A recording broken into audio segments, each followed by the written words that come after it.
So this is the Fat Bob 114. Is it above the Sportster and the Nightster? Yeah. Oh yeah. Okay. Yeah, this is a soft tail frame. So you got your Sportster's entry level frame. Okay. And then your dyno soft tail frame is the one next up, and then your touring frame, like a Road King, Street Glide, Road Glide, will be the top of the line. Okay. So this is in the middle. Okay. Yeah. This one sounds like it has a lot more horsepower. This one feels better than all of them already. I feel a lot more comfortable with it than the other ones, which I feel like it could be because I've ridden the other ones already, but I also feel like this one just actually does feel better.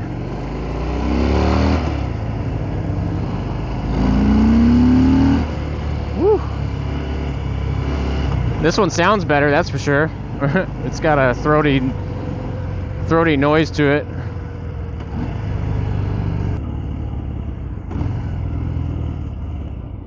I don't even know idea what.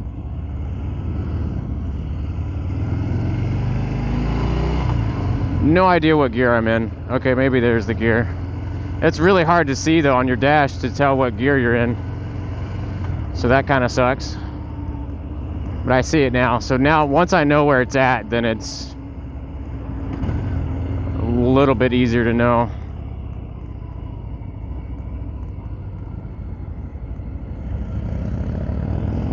This one's comfortable though. I mean, it's definitely, I could ride this all day and not get tired of it probably. The seat's real comfortable. It's got a little lip on the back to where if I'm kind of getting on it, you know, I won't slip out of it. So, I feel real comfortable in it. And I got the front pegs, so it's a real comfortable ride. Not opposed to this one. Out of all the three that I've ridden so far, so I've ridden the Sportster and the Nightster, this one is by far the best one that, in my opinion, I like it way more. Ugh. Whew. Even though this is, I feel like that you're riding a love seat on the road with this, because it's so comfortable. As I'm saying it's so comfortable though, my personal feeling though with pegs that are out in front of you, I don't know, my body just doesn't like it. I start getting cramped in my legs and I don't like it. So, and yeah, I'm kind of feeling the crampiness in my legs on it. And maybe that's something I would get used to after riding a bike like this for a while. However, it's something maybe you might want to think about having to get used to, is that. So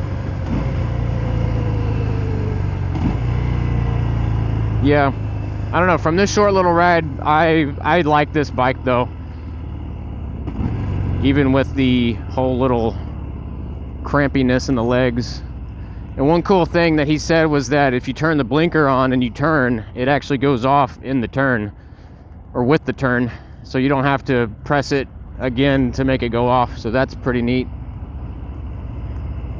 But you do have the option still to turn it off if you're, just switching lanes.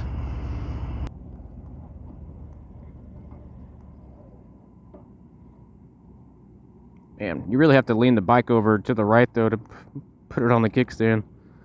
Oh, there it goes. Okay, it just needed to be pushed down. All right.